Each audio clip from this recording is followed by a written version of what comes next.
W tym odcinku dowiesz się, w jaki sposób udało mi się przekonać i klienta, i dostawcę detektorów, że to jednak on był w błędzie i to jego urządzenia nie działały, mimo że przy połączeniu jego komputera, jego laptopa do tych detektorów pingował i nie było problemu.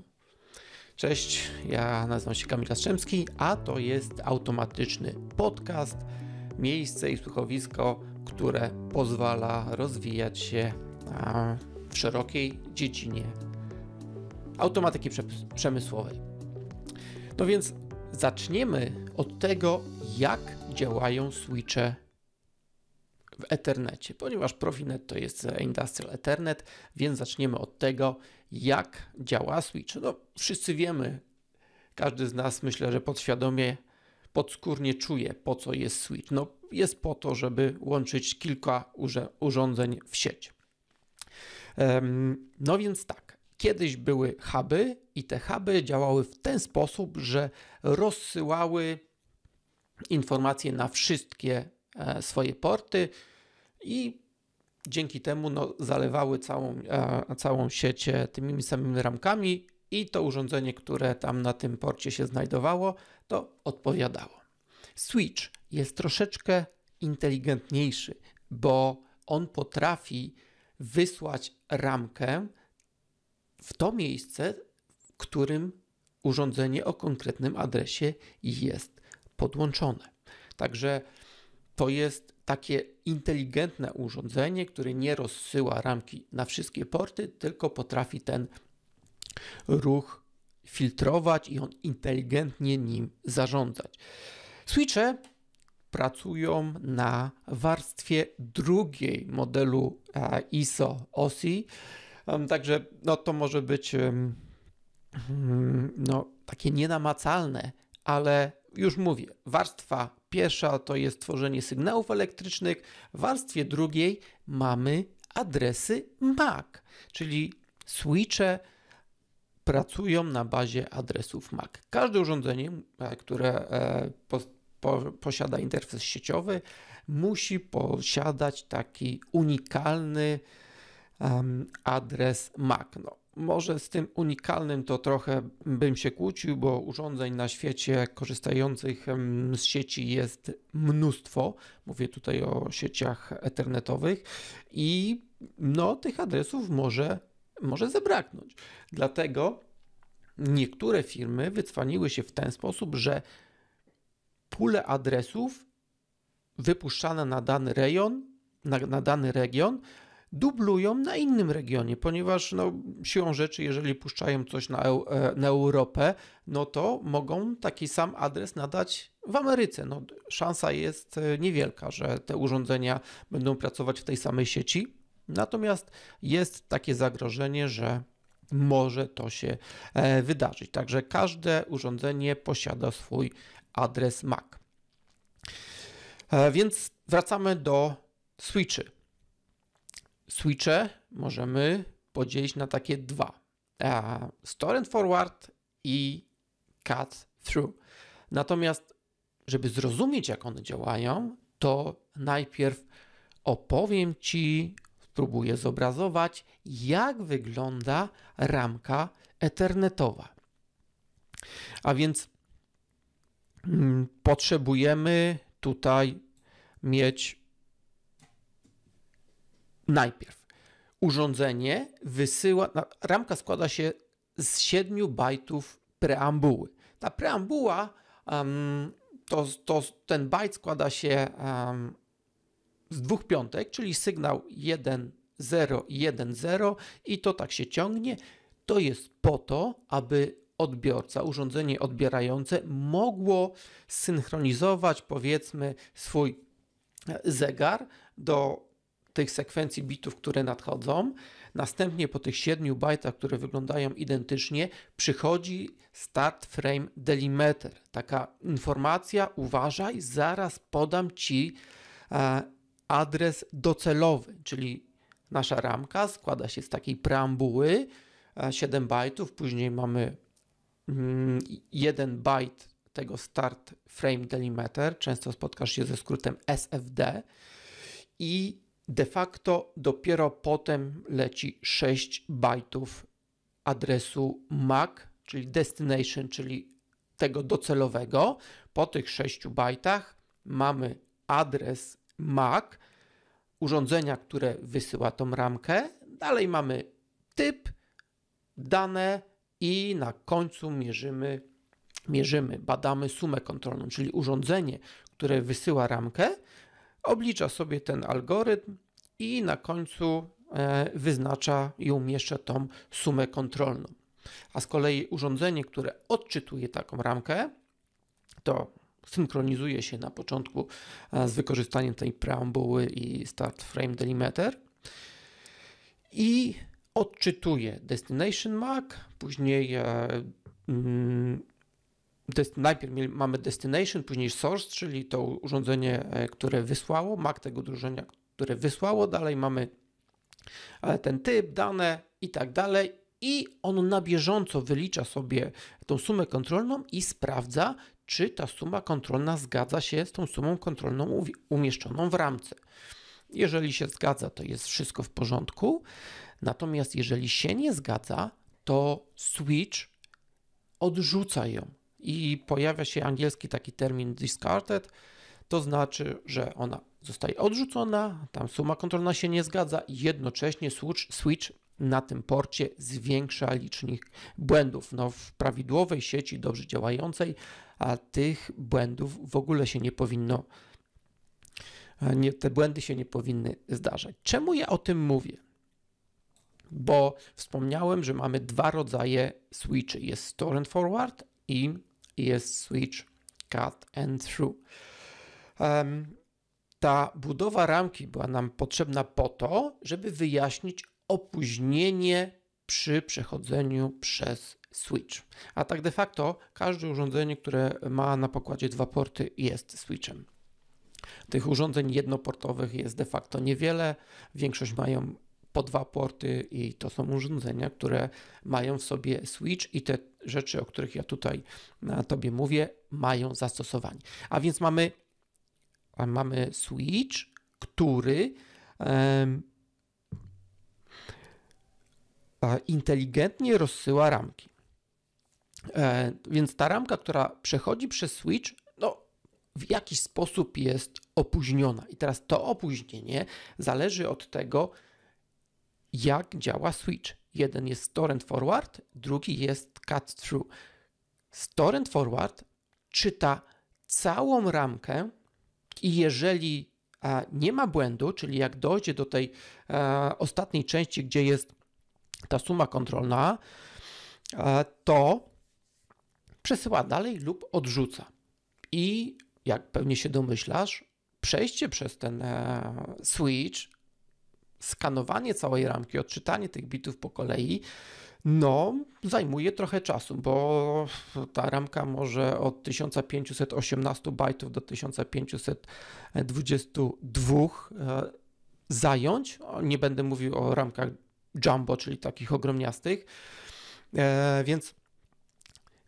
więc mamy drugi rodzaj switcha, cut through, który, wyobraź sobie, on odczytuje tylko pierwsze 6 bajtów i przesyła go dalej. Co to znaczy? Te pierwsze 6 bajtów, pamiętasz, mówiłem na początku, to jest destination MAC, czyli on tylko chce wiedzieć, do kogo jest ten pakiet i przesyła go na odpowiedni port. Nie czyta, nie sprawdza dalej tego, czy w tej ramce jest błąd, czy nie ma, czy zostaje poprawnie odczytana, wysyła ją dalej. I to jest zasada działania switchy cut through i jeżeli dobrze kombinujesz, to pewnie wpadłeś na to, że te switche będą wykorzystywane w tym Profinecie IRT, gdzie czasy update time'ów są mniejsze, są poniżej 1 milisekundy, gdzie tam ta szybkość jest wymagana. I jeszcze jedna rzecz, słuchajcie, jeśli chodzi o opóźnienie tej ramki. Skoro w Profinecie urządzenia cyklicznie wysyłają informacje, a każdy switch wprowadza pewne opóźnienie, no to gdzieś musi być granica.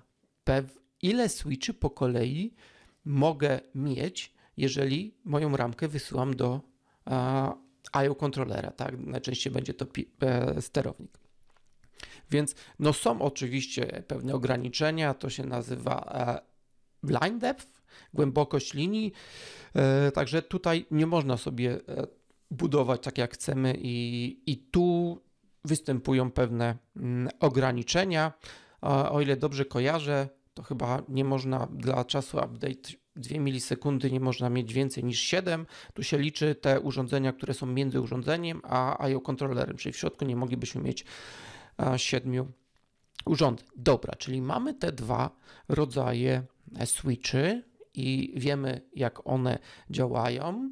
Jeszcze raz przypomnę, store and forward czyta całą ramkę, czas przejścia no jest dłuższy w stosunku do tego cut through, który potrzebuje odczytać tylko pierwsze 6 bajtów, czyli ten destination MAC, to preambuła i start frame delimiter nie są wyliczane w wielkość ramki. Więc mamy już za sobą, wiemy mniej więcej jak wygląda ramka, jak niektóre switche działają i teraz skąd switch wie, gdzie ma rozsyłać dane ramki, tak? Jak on sobie buduje tą swoją tablicę? Tak, switch nawet niezarządzalny posiada tak zwaną tablicę adresów MAC, czyli on przypisuje konkretne adresy do portów, czyli na poszczególnych portach on wie, że jeżeli przychodzi do niego ramka, czyta ten destination MAC i wie, do którego portu ma to rozesłać. I teraz skąd switch wie, że na porcie pierwszym ma takie urządzenie albo ma kilka MACów, bo też się może zdarzyć, jeżeli mamy tam dalej topologię liniową, może się zdarzyć, że oczywiście kilka adresów MAC jest na danym porcie. Jak to się dzieje? Jeżeli urządzenie albo komputer podłączasz do sieci, dołączasz do jakiegoś portu, to pierwsze co widać, to diodki zaczynają migać, czyli ta warstwa fizyczna zgłasza, że jest połączenie, no i później jakieś aplikacje zaczynają wysyłać pakiety do sieci i switch, jeżeli widzi, no bo on widzi po ramce, tak, że source address jest taki, to on sobie przypisuje od razu do tablicy, OK, na porcie pierwszym jest taki i takie urządzenie. Także to działa właśnie w ten sposób, czyli ta tablica jest budowana w taki sposób. Ale adresy MAC też się różnią, bo jak powiedziałem na początku, że urządzenie powinno, czy port de facto to jest przypisany do portu, bo switch, jakbyśmy zeszli tam trochę niżej, to się okazuje, że każdy port ma swój adres MAC. Tak, ale na razie o czym innym. Chcę powiedzieć, że mamy 3 rodzaje adresów. Jest adres unicastowy, to znaczy, że komunikacja 1 do 1.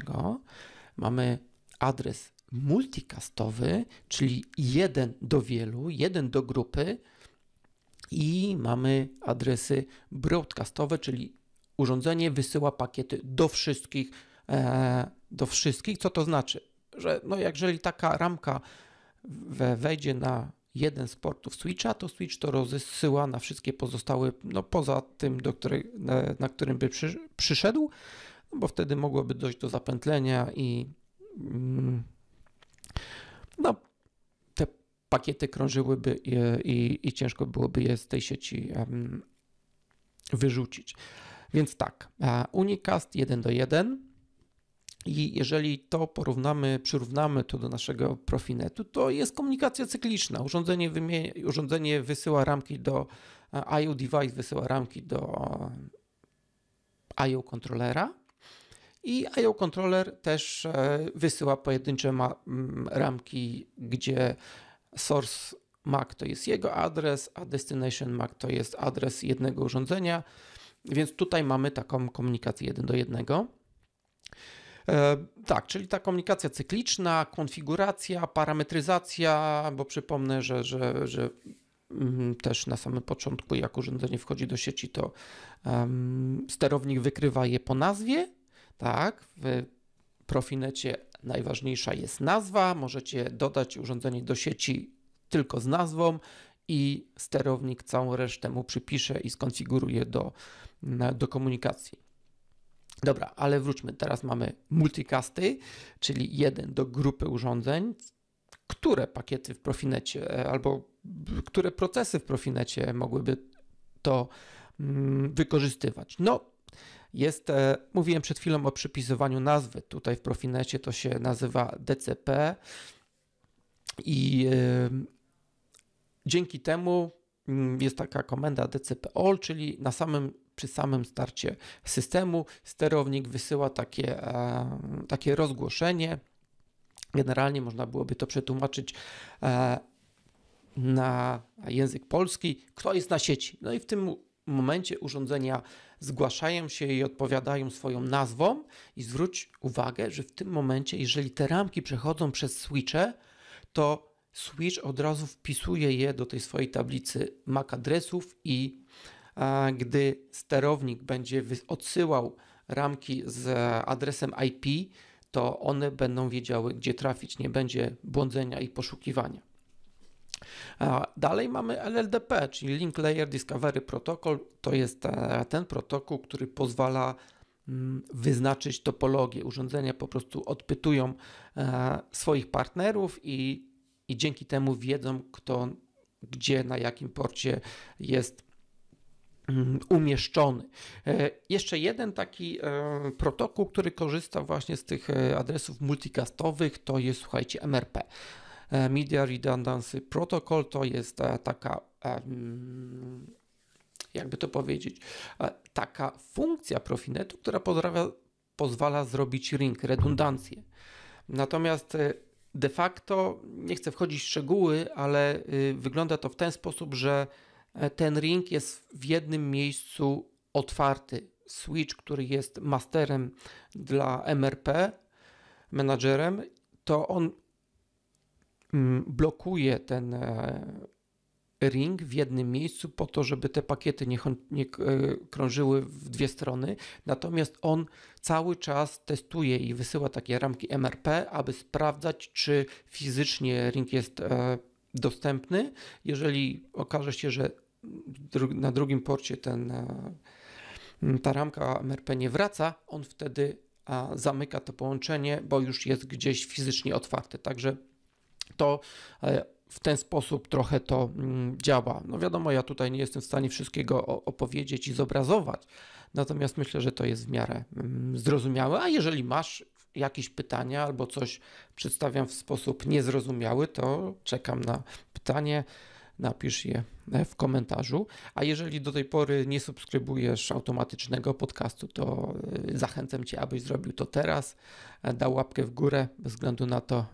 górę, serduszko, bez względu na to, gdzie to czytasz. Słuchajcie, został jeszcze jeden typ ramek MAC, to jest broadcast, czyli jeden do wszystkich. No z uwagi na to, że chcemy, aby Profinet był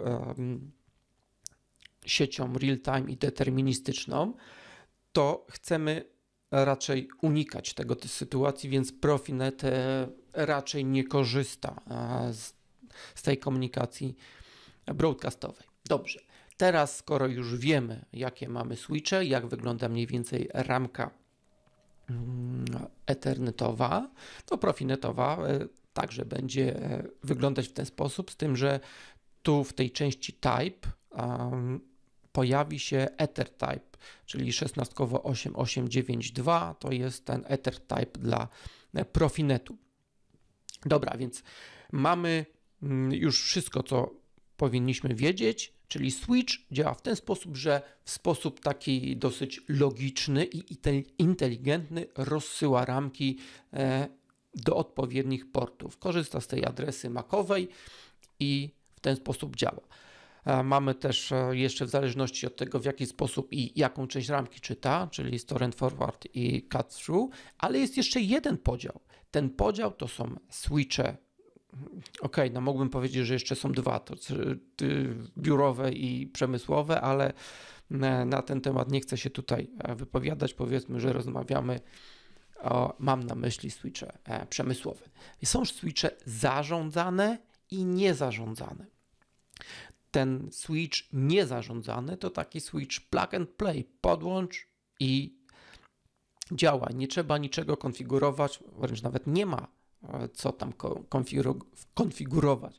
W poprzednim odcinku mówiłem o priorytetyzacji i quality of service, czyli te literki duże Q, małe O i S. No niektóre switche mają to, inne tego nie mają, natomiast jeśli chodzi o Profinet, to chcielibyśmy, żeby switch nawet niezarządzalny potrafił priorytetyzować ramki. Dobra, a switch zarządzany, managed, po pierwsze, no bardzo często, myślę, że zawsze posiada interfejs webowy, czyli możemy się do niego dostać, możemy go skonfigurować, możemy podglądać tą tablicę MAC, możemy nawet sami dokładać tam adresy, które chcemy dodać. Możemy konfigurować tak zwane VLANy.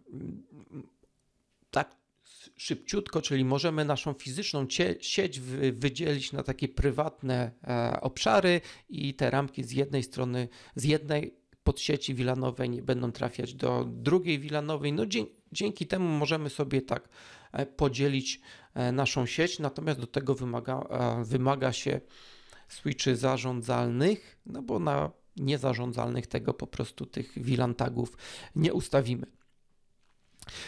Więc wracamy, słuchaj, do tej sytuacji z detektorami. Dzięki Bogu dysponowaliśmy tam switchami zarządzalnymi.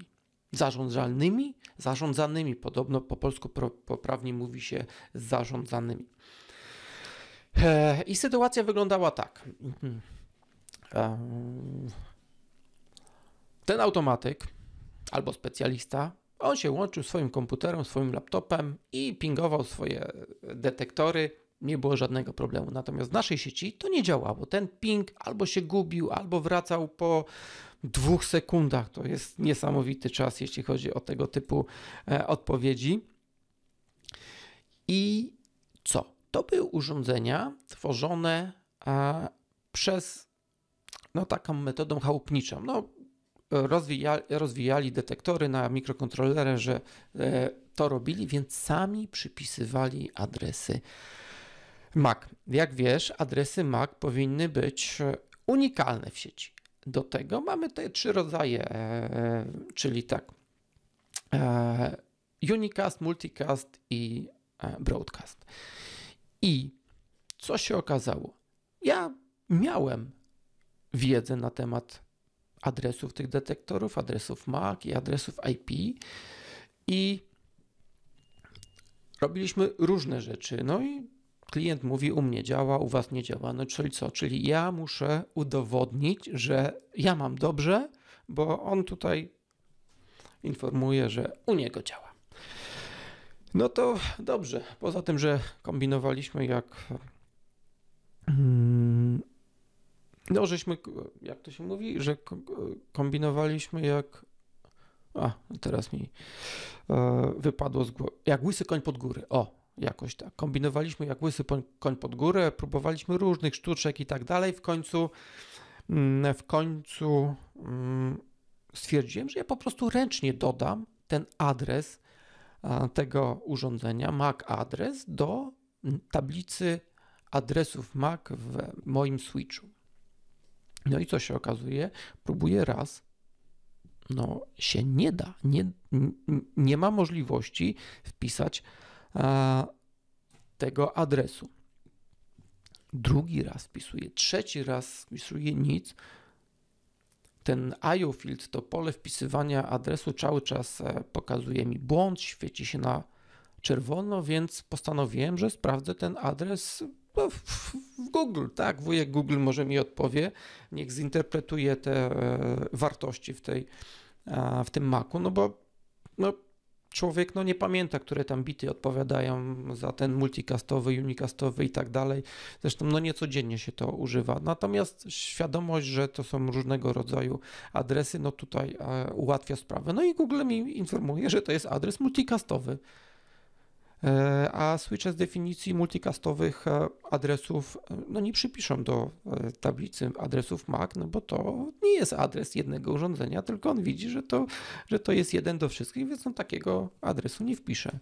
No i dlatego, jak oni sobie 1 komputer podłączyli, to tam nie było możliwości, żeby on się gdzieś tam pogubił, ten Bing, tylko po prostu leciał po kablu do tego urządzenia, ten mu odpowiadał, tak? Natomiast gdy w tej sieci mieliśmy wiele switchy, to te pingi się gubiły, tak? Od czasu do czasu odpowiadały, także tu był problem.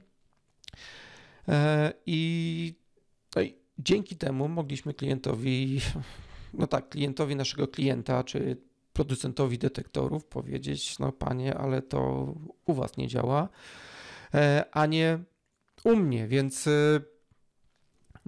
tutaj ten switch zarządzalny nas uratował, bo bez switcha zarządzalnego, gdybyśmy nie mogli podejrzeć tego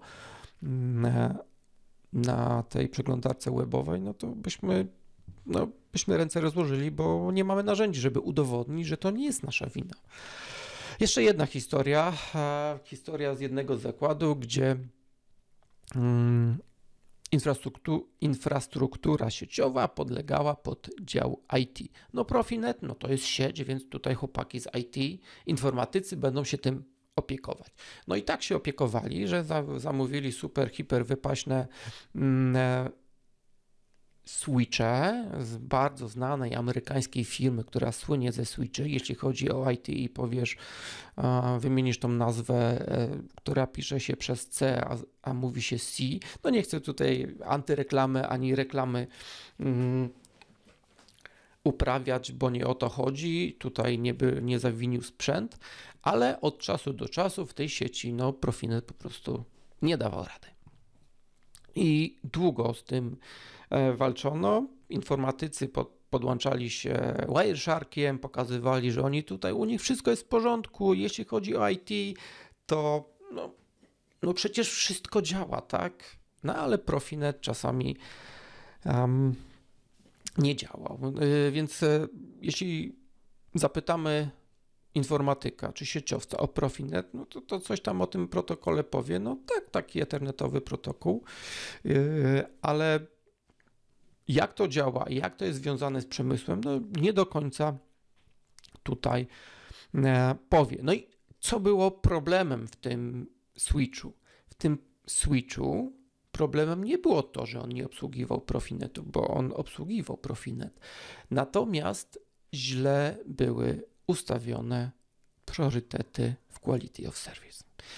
I tam VoIP, czyli Voice over IP, taka telefonia przez internet, miała wyższy priorytet niż Profinet. I Profinet po prostu switche go tam odkładały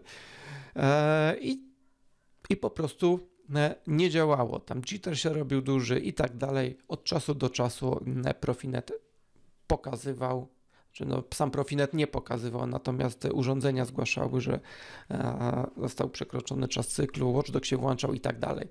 Więc tutaj okazało się, że nikt nie zadbał o to, aby Profinetowi, aby ramką profinetową przypisać odpowiedni priorytet. Tam zamawianie pizzy przez telefon na obiad miało wyższy priorytet niż Profinet.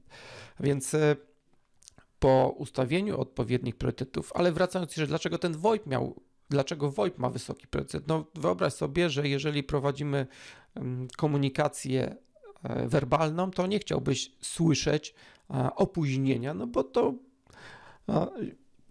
akurat jeśli chodzi o rozmowę w czasie rzeczywistym, ciężko byłoby tak rozmawiać, tak, gdyby te ramki przychodziły w nieodpowiedniej kolejności albo były opóźnione. Jeśli chodzi o streaming, oglądanie czegoś online, nie ma problemu, bo tam pewne ramki się buforują, nawet jak przyjdzie w nieodpowiedniej kolejności, to tam aplikacja sobie to w ten sposób rozłoży, więc tak to jeszcze wyglądało. I no, w tej sytuacji zwykły, niezarządzalny switch ethernetowy lepszą by robotę robił niż ten super, hiper wypasiony state of the art od amerykańskiej firmy. Także no, informatycy zrobili to, co mogli. Wydawało mi się, że wykonują swoją robotę dobrze, ale niestety nie.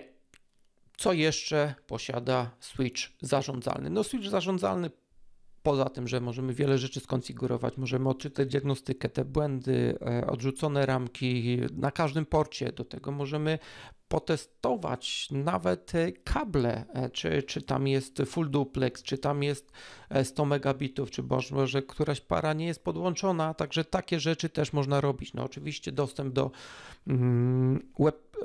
przeglądarki webowej, możemy się dostać po prostu przez komputera. Dalej możemy to sprzęgnąć nawet z naszą wizualizacją, odpytywać te dane i wyświetlać na wizualizacji.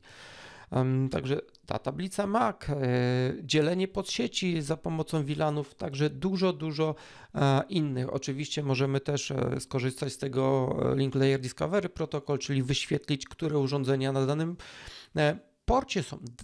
Nawet jesteśmy w stanie za pomocą switcha wyłączyć poszczególne porty. To też nam pozwala diagnozować i sprawdzać, czy przypadkiem na tym porcie nie ma jakiegoś urządzenia, które nam wstrzykuje do naszej sieci jakieś niepożądane ramki. I teraz taka rzecz. Jak dobrać switch do aplikacji? Więc no moja rada jest taka, że jeżeli masz małą sieć do 10 urządzeń, to poradzisz sobie ze switchem niezarządzalnym, natomiast byleby to był switch przemysłowy, Industrial Ethernetu, gdy ta sieć robi się większa, to warto się zastanowić nad tym, czy switche zarządzalne, które no de facto są droższe, ponieważ mają te full wypasione funkcjonalności, czy one nie zwrócą się w późniejszym czasie eksploatacji albo przy uruchomieniu, bo jesteśmy w stanie szybciej zdiagnozować te błędy. No, przypomnę, że no bez tego zarządzalnego switcha, bez tej tablicy adresów MAC, no byśmy tego nie udowodnili i byśmy się tak przerzucali i odbijali tą piłeczkę ping-pongową, to wasza wina, to nie wasza, u nas wszystko działa, tylko wasze detektory nie działają, no ale jak widzisz, ja się podłączam, mu nie działa. Więc te switche zarządzalne jak najbardziej. Ciekawostka, kilkanaście dni temu miałem zapytanie o diagnostykę sieci Profinet, no więc chciałem zrobić taki wywiad środowiskowy i na moje pytanie, czy macie switche zarządzalne, no padła bardzo krótka odpowiedź, niestety nie. A sieć składała się z ponad 80 urządzeń, do tego ProfiSafe, także no bardzo ciekawie. Dodam, że w Profinecie mamy watchdog time i możemy 3 ramki wysłać, byle ten czas nie został przekroczony. Natomiast w ProfiSave'ie nie możemy nie po kolei wysłać ramek, albo któraś nie może nie dotrzeć. Także no tutaj w ProfiSave'ie nie ma metody na błędy. A więc jeżeli chciałbyś poznać sieć Profinet i zdobyć takie umiejętności, które pomogą Ci diagnozować albo lepiej projektować stabilną sieć, bo no nie ukrywam, że wiele błędów, nie tylko w Profinecie, ale i w Profibasie to są błędy projektowe, które ktoś już na etapie projektu popełnił i później sieć została uruchomiona bez żadnych analizatorów, tylko na podstawie zielonych diodek. Wszystko działa. Dobra panie, tutaj protokół odbioru. Dziękujemy. Faktura jest, zapłacone i później bardzo trudno udowodnić po kilku latach, że to sieć była źle zaprojektowana, no bo przecież odebraliście. Więc jeżeli chcesz się dowiedzieć, jak diagnozować takie błędy, jak wykorzystywać narzędzia, które są dostępne, nie mówię tutaj o narzędziach inżynierskich, takich jak TIA Portal i tak dalej, tylko te takie dostępne dla każdego. Jeżeli chcesz poznać sieć Profinet i nauczyć się ją uruchamiać, diagnozować, to zapraszam Cię na mój kurs, który właśnie tworzę. Więcej informacji znajdziesz na stronie automatycznypodcast.pl/kursy, że zachęcam Cię serdecznie. I no, przychodzi czas na podsumowanie. 30 kilka minut minęło, no, rozgadałem się trochę, więc podsumowanie. Zacząłem od tego, że ramka ethernetowa zbudowana jest z 6 bajtów adresu destination MAC, czyli tego, do kogo wysłać. Później następuje source address, czyli ten adres urządzenia, które tą ramkę stworzyło, wysyła. Dalej mamy type. Czasami ten type jest poprzedzony jeszcze VLAN tagiem, dlatego te ramki, powiedziałem, że mogą się różnić tymi 4 bajtami. Może mieć 1518 bajtów bez VLAN taga lub z VLAN tagiem 4 bajty więcej, 1522 bajty. Na samym początku jest ta preambuła 7 bajtów, czyli ten 101 plus ten start frame delimiter, który mówi, uwaga, zaraz przyjdzie destination MAC, przygotuj się. I te adresy MAC-owe możemy podzielić na unicastowe 1:1, multicastowe 1 do grupy i broadcastowe 1 do wszystkich. Natomiast w Profinecie będziemy mieli do czynienia w większości z unicastowymi. Oczywiście te multicastowe też się pojawiają i to jest też świetna informacja, bo przeglądając analizę, jeżeli macie jakiś analizator do sieci Profinet, to tam też sobie można porównać, jaki jest stosunek jednych ramek do drugich. I dalej każdy switch wprowadza jakieś opóźnienie. To jak wielkie to opóźnienie jest, zależy od tego, na jakich zasadach ten switch działa. Mamy switche typu cut-through, czyli musi odczytać tylko adres destination MAC, czyli te pierwsze 6 bajtów, tej preambuły nie liczymy, te pierwsze 6 bajtów, jeżeli odczyta tylko adres, to przesyła ramkę do odpowiedniego portu. Natomiast moglibyśmy trochę to porównać z pocztą, czyli poczta w formacie cut-through bierze list albo nawet otwiera, adres taki, dobra, odczytuje i wrzuca do odpowiedniej skrzynki, a poczta typu store and forward otworzy list, przeczyta kto, do kogo, przeczyta dane i będzie te dane analizować, aż się upewni, że analiza jest identyczna z tą sumą kontrolną na końcu. I tak podsumowując, to dopasuj switch do swojej aplikacji. I myślę, że nie ma co przekonywać Ciebie, że switche zarządzalne potrafią uratować niejedno uruchomienie, niejeden projekt, zwłaszcza gdy czas i pieniądze grają rolę.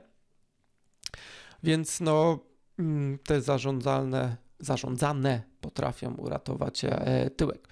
I na zakończenie, jeżeli ten odcinek podobał Ci się, jeżeli dowiedziałeś się czegoś nowego o switchach, to daj znać, podziel się tą informacją w komentarzu, podziel się tym odcinkiem ze znajomymi, z kolegami, koleżankami, które też działają w tej samej branży i chciałoby się dowiedzieć, jak naprawdę te switche działają. Oczywiście, ten odcinek nie wyczerpuje tematu, bo temat jest naprawdę obszerny. Natomiast mam nadzieję, że te 30 kilka minut pozwoliło Ci poznać switch trochę bardziej i dzięki temu mam nadzieję, że pomoże Ci przy jakiejś podbramkowej sytuacji naprawić czy znaleźć usterki w sieci Profinet. Także serdecznie dziękuję. Do zobaczenia, do usłyszenia. Trzymaj się ciepło, cześć.